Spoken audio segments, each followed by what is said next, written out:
ಎಲ್ರಿಗೂ ನಮಸ್ಕಾರ. ಸ್ಯಾಟಿಸ್ಫ್ಯಾಕ್ಷನ್ನ ಮತ್ತೊಂದು ಎಪಿಸೋಡ್ಗೆ ಸ್ವಾಗತ. ವೆಲ್ಕಮ್. ಇವತ್ತಿನ ಟಾಪಿಕ್ಕು ಬೈಡನ್ ಏನು ಬೆಂಡೆಕಾಯಿ ತಿಂತಾನ, ಟ್ರಂಪ್ ಏನು ತೊಂಡೆಕಾಯಿ ತಿಂತಾನ ಅಂತ. ಅಯ್ಯೋ ಇವ್ರನ್ನೆಲ್ಲ ಯಾಕೆ ಏಕವಚನದಲ್ಲಿ ಕರೆದೆ ಅಂತ ನಿಮಗೆ ಈ ಮಾತಿನ ಕೊನೆಯಲ್ಲಿ ಗೊತ್ತಾಗುತ್ತೆ. ಸುಮ್ಮನೆ ಯೋಚನೆ ಮಾಡ್ತಾಯಿದ್ದೆ. ಅದು ಬೇರೆ ನಮ್ಮ ಮೋದಿಯವರು ಕೂಡ ವೈಟ್ ಹೌಸಿಗೆ ಬಂದು ಟ್ರಂಪ್ ಜೊತೆಗೆ ಹಸ್ತಲಾಘವ ಮಾಡ್ತಾ ಇರೋ ಫೋಟೋ ವಿಡಿಯೋ ಎಲ್ಲ ನೋಡಿದಾಗ ಈ ನಮ್ಮ ರಾಜಕೀಯ ಮುಖಂಡರೆಲ್ಲ ಇಷ್ಟು ವಯಸ್ಸಾಗ್ತಾ ಇದ್ದಂಗೂ ಕೂಡ ಒಂದು ರೀತಿಯ ಹರೆಯ ಹುಮ್ಮಸ್ಸು ಎದ್ದು ಬಂದಂಗೆ ಎಷ್ಟೊಂದು ಕೆಲಸ ಮಾಡ್ತಾರಲ್ಲ ಅಂತ ಅವ್ರನ್ನೆಲ್ಲ ನೋಡಿ ಆಶ್ಚರ್ಯ ಆಯಿತು. ಕಳೆದ ತಿಂಗಳು ಅಕ್ಟಾಜೆನೇರಿಯನ್ ಅಂದರೆ 80ರ ಹರೆಯದ ನವಯುವಕ ಜೋ ಬೈಡನ್ ಅಧಿಕಾರದಿಂದ ಕೆಳಗೆ ಇಳಿದ ಮೇಲೆ ಅವರಿಗಿಂತ ವಯಸ್ಸಿನಲ್ಲಿ 2 ವರ್ಷ ಕಡಿಮೆ ಇರೋ ಮತ್ತೊಬ್ಬ ನವತರುಣ ಡೊನಾಲ್ಡ್ ಟ್ರಂಪ್ ಅಮೇರಿಕದ ಅಧ್ಯಕ್ಷ ಆಗಿರೋದು ನಿಮಗೆಲ್ಲರಿಗೂ ಗೊತ್ತು.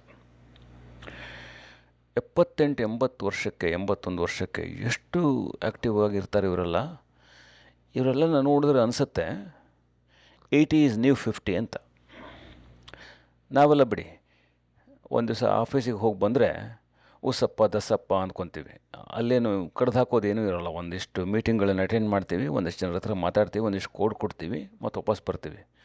ಆದರೆ ಮೋದಿನಾಗಲಿ ತಗೊಳ್ಳಿ ಅಥವಾ ಟ್ರಂಪನ್ನಾದರೂ ನೋಡಿ ಅಥವಾ ಬೈಡನ್ನಾದರೂ ನೋಡಿ, ಈ ವಯಸ್ಸಿನಲ್ಲಿ ದಿನಕ್ಕೆ ಎಷ್ಟು ಗಂಟೆ ಕೆಲಸ ಮಾಡ್ತಾಯಿದ್ರು ಅಂದರೆ ಅನ್ಬಿಲೀವಬಲ್. ಈಗ 74 ವರ್ಷದ ಮೋದಿಯವರನ್ನು ನೋಡಿ ಒಂಥರ ದಿನದ 24 ಗಂಟೆಯೂ ಕೆಲಸ ಮಾಡೋರಾಗಿ ಕಾಣ್ತಾರೆ.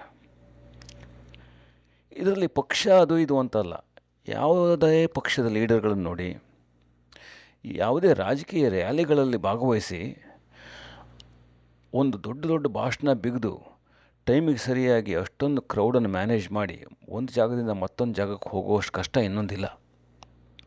ಅದು ಎಲೆಕ್ಷನ್ ಸಮಯದಲ್ಲಿ ಈ ನಾಯಕರುಗಳು ದಿವಸಕ್ಕೆ 3-6-7 ರ್ಯಾಲಿಗಳನ್ನು ಮಾಡ್ತಾರೆ. ನಿಜವಾಗ್ಲೂ ಅದು ಎಲ್ಲಿಂದ ಅವ್ರಿಗೆ ಎನರ್ಜಿ ಬರುತ್ತೋ ಏನೋ, ತಮ್ಮ ಸ್ಕೆಡ್ಯೂಲ್ ಮತ್ತು ಪ್ರೋಗ್ರಾಮ್ಗಳನ್ನು ಅದು ಹೇಗೆ ನಿಭಾಯಿಸ್ತಾರೋ ಅಂತ ಆಶ್ಚರ್ಯ ಆಗುತ್ತೆ. ನೀವು ಹೇಳ್ಬೋದು, ಅವರಿಗೆ ಸಪೋರ್ಟ್ ಸ್ಟಾಫ್ ಇರುತ್ತೆ, ಅವ್ರ ಹತ್ರ ರಿಸೋರ್ಸ್ಗಳಿರುತ್ತೆ, ಅವರಿಗೆ ಎಂತೆಂಥ ಅನುಕೂಲಗಳಿರುತ್ತೆ, ಭಾಷಣ ಬರ್ಕೊಡೋಕೊಬ್ರು, ಭಾಷಣ ಹೇಳ್ಕೊಡೋಕೊಬ್ರು ಅಂತ. ಸುಮ್ಮನೆ ಭಾಷಣ ಬರ್ಕೊಂಡಿದ್ದನ್ನು ಬಂದು ಓದಿದ್ರೆ ಜನ ಮರಳಾಗಿ ಓಟ್ ಹಾಕ್ತಾರಾ? ಹಾಗೇನಾದರೂ ಓಟ್ ಹಾಕಿದರೆ ರಾಜಕೀಯ ಸ್ಥಿತಿ ಇನ್ನೇನೋ ಆಗ್ತಿತ್ತು. ರಾಜಕೀಯ ಅನ್ನೋ ವಿಚಾರದಲ್ಲಿ ಗೆಲ್ಲೋದಕ್ಕೆ ಭಾಳಷ್ಟು ಸ್ಟ್ರಾಟಜಿಗಳು ಬೇಕು. ಎಲ್ಲದಕ್ಕಿಂತ ಮುಖ್ಯವಾಗಿ ಯಾವ ಸಮಯದಲ್ಲಿ ಹೇಗೆ ಮಾತಾಡಬೇಕು ಅನ್ನೋ ಪ್ರಜ್ಞೆ ಇರಬೇಕು. ಒಂದು ರಾಜ್ಯದಿಂದ ಮತ್ತೊಂದು ರಾಜ್ಯಕ್ಕೆ ಹೋದಾಗ, ಒಂದು ಪ್ರದೇಶದಿಂದ ಮತ್ತೊಂದು ಪ್ರದೇಶಕ್ಕೆ ಹೋದಾಗ ಅಲ್ಲಿನ ನೋವು ನಲಿವುಗಳಿಗೆ ಸ್ಪಂದಿಸಿ ಆ ಜನಗಳ ಮನಮುಟ್ಟಂತೆ ಮಾತಾಡಬೇಕು. ದೇಶ ದೊಡ್ಡದಾದಷ್ಟು, ದೇಶ ವೈವಿಧ್ಯಮಯವಾದಷ್ಟು ಭಾಳ ಕಷ್ಟ. ಈಗ ನಮ್ಮ ಭಾರತನೇ ತಗೊಳ್ಳಿ, ಅಮೇರಿಕನೇ ತಗೊಳ್ಳಿ, ದಕ್ಷಿಣದಿಂದ ಉತ್ತರಕ್ಕೆ, ಪೂರ್ವದಿಂದ ಪಶ್ಚಿಮಕ್ಕೆ ಎಷ್ಟು ವೈವಿಧ್ಯತೆ ಇಲ್ಲ. ಇಂಥ ಒಂದು ದೇಶದಲ್ಲಿ ಹಲವಾರು ರ್ಯಾಲಿಗಳನ್ನು ಮಾಡಿ ಜನಗಳನ್ನು ಮುಟ್ಟೋದು ಅಂದರೆ ಸುಮ್ಮನೆನಾ? ನೀವು ರ್ಯಾಲಿಗಳಿಗೆ ಹೋಗಿ ನೋಡಿದಾಗ ಗೊತ್ತಾಗತ್ತೆ. ಯಾರ್ಯಾರು ಬರ್ತಾರೆ, ಹಸ್ತಲಾಘವ ಮಾಡ್ತಾರೆ, ಆಮೇಲೆ ನಿಮಗೆ ಏನೇನೋ ಅವರ ಸಬೂಬುಗಳನ್ನು ಹೇಳ್ತಾರೆ, ಅವ್ರ ಕೆಲಸ ಕೊಡ್ತಾರೆ. ಅದನ್ನೆಲ್ಲ ನೀವು ಒಂದು ಮನಸ್ಸಲ್ಲಿ ಇಟ್ಕೊಂಡು ಅದಕ್ಕೆ ಉತ್ತರ ಕೊಡಬೇಕಾಗತ್ತೆ ಒಂದಿನ.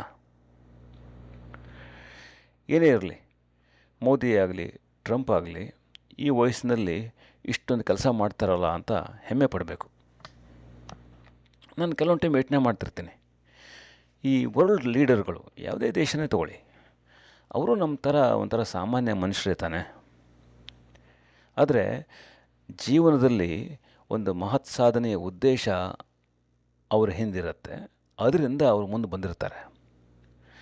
ಒಂದು ದೇಶಕ್ಕೆ ಒಬ್ಬರೇ ಪ್ರೆಸಿಡೆಂಟು, ಒಂದು ದೇಶಕ್ಕೆ ಒಬ್ಬರೇ ಪ್ರೈಮ್ ಮಿನಿಸ್ಟರ್ ಅನ್ನೋ ಹಾಗೆ ಆ ದೇಶದಲ್ಲಿರೋ ಉಳಿದವ್ರನ್ನೆಲ್ಲರೂ ಹಿಂದಿಕ್ಕಿ ಆ ಅಧಿಕಾರ ಸೂತ್ರ ಹಿಡಿಯೋದು ಅಂದರೆ ಸುಮ್ಮನೆನಾ? ಈಗ ಇಳಿ ವಯಸ್ಸಿನವ್ರ ವಿಚಾರ ಅಂತ ಹೇಳಿದೆ. ಮಹಾನುಭಾವರು ಟ್ರಂಪ್ ಇರ್ಬೋದು, ಬೈಡನ್ ಇರ್ಬೋದು, ಮೋದಿ ಇರ್ಬೋದು. ಆದರೆ ಮತ್ತೊಂದು ಉದಾಹರಣೆ ಕೊಡ್ತೀನಿ. ನಮ್ಮ ಭಾರತದಲ್ಲಿ ಚಿಕ್ಕ ವಯಸ್ಸಿನಲ್ಲೇ ಅದು ಎಷ್ಟೊಂದು ಸಾಧನೆ ಮಾಡಿ ಜನರ ಕಣ್ಮರೆಯಾಗಿದ್ದಾರೆ. ಉದಾಹರಣೆಗೆ ನಮ್ಮ ರಾಮಾನುಜಾಚಾರ್ಯರು ಬದುಕಿದ್ದು ಕೇವಲ 32 ವರ್ಷ ಮಾತ್ರ. ಅಷ್ಟು ಚಿಕ್ಕ ವಯಸ್ಸಲ್ಲಿ ಕೇರಳದಿಂದ ಕಾಶ್ಮೀರಕ್ಕೆ ದೇಶದ ಉದ್ದಗಲಕ್ಕೆ ಓಡಾಡಿ ಆಮೇಲೆ ನೂರಾರು ಕೃತಿಗಳನ್ನು ರಚಿಸಿ ನಾವು ನಮ್ಮ 100 ಜನ್ಮದಲ್ಲಿ ಮಾಡಿದರೂ ಅವ್ರು ಮಾಡಿರೋ ಒಂದು ಜನ್ಮದ ಸಾಧನೆಯನ್ನು ಕೇವಲ 32 ವರ್ಷದಲ್ಲಿ ಮಾಡಿರೋ ಸಾಧನೆಯನ್ನು ಮಾಡೋಕ್ಕಾಗಲ್ಲ. ಮತ್ತೊಂದು ಉದಾಹರಣೆ, ಸ್ವಾಮಿ ವಿವೇಕಾನಂದರನ್ನು ತಗೊಂಡ್ರು ಕೂಡ ಅವ್ರು ಬದುಕಿದ್ದು ಕೇವಲ 39 ವರ್ಷ ಮಾತ್ರ. ಯಾಕೆ ಈ ಉದಾಹರಣೆಗಳನ್ನು ಹೇಳಿದೆ ಅಂತಂದರೆ, ವಯಸ್ಸು ಒಂದು ನಂಬರ್ ಮಾತ್ರ. ನಾವು ಇಂಥವರಿಂದ ಒಂದು ಪ್ರೇರೇಪಣೆ ಪಡೆದು ಒಂದಿಷ್ಟು ಕಲಿಬೇಕು, ನಾವು ಒಂದಿಷ್ಟನ್ನು ಸಾಧಿಸಬೇಕು. ಯಾಕಂದರೆ ಯಾವುದೇ ಒಬ್ಬ ಈ ಲೀಡರನ್ನು ತಗೊಳ್ಳಿ, ಯಾವುದೇ ಒಬ್ಬ ಮುಖಂಡನ ತಗೊಳ್ಳಿ, ಎಷ್ಟು ಕಷ್ಟಪಡ್ತಾರೆ ಅಂತಂದರೆ, ರಾಜಕೀಯನೇ ಆಗಲಿ ಮತ್ತು ಯಾವುದೇ ಒಂದು ಫೀಲ್ಡ್ ಆಗಲಿ ಅದರ ಸಾಧನೆ ಅನ್ನೋದು ಖಂಡಿತವಾಗೂ ಇರುತ್ತೆ. There is no substitute for hard work ಅಂತ ಇವರನ್ನು ನೋಡಿದ್ರೆ ಕಲ್ತ್ಕೊಬೋದು. ಸರಿ, ಕೊನೆಯಲ್ಲಿ ನನ್ನ ಒಬ್ಬ ಕ್ಲೋಸ್ ಫ್ರೆಂಡ್ ಇದ್ದಾನೆ, ಸುಬ್ಬ ಅಂತ ಅವನ ಹೆಸರು.